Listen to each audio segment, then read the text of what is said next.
With an emphasis on AI technology, Huawei introduced its new pair of flagships, the Mate 10 and Mate 10 Pro.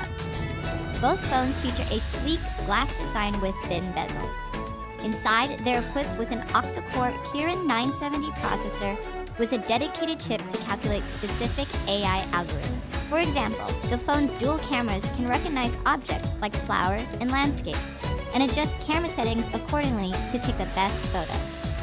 It also works with third-party apps, like this translation app from Microsoft, to translate text from Chinese to English. Both devices feature the Android Oreo OS, a 4.0 ampere-hour battery, and two rear cameras, one 12-megapixel shooter with OIS, and a 20-megapixel monochrome camera. But the phones are different from each other in notable ways. The Mate 10 has a 5.9-inch LCD display with a 1400-pixel resolution, while the Mate 10 Pro has a 6-inch AMOLED display with a 1080p resolution.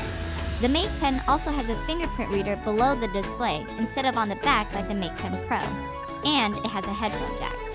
The Mate 10 Pro, on the other hand, doesn't have a headphone jack, but it is rated IP67 for dust and water resistance. At this time, Huawei didn't release pricing and availability info just yet, and didn't say whether or not the phone will come to the US. The company did, however, say that the price will be comparable to last year's Mate 9 phone.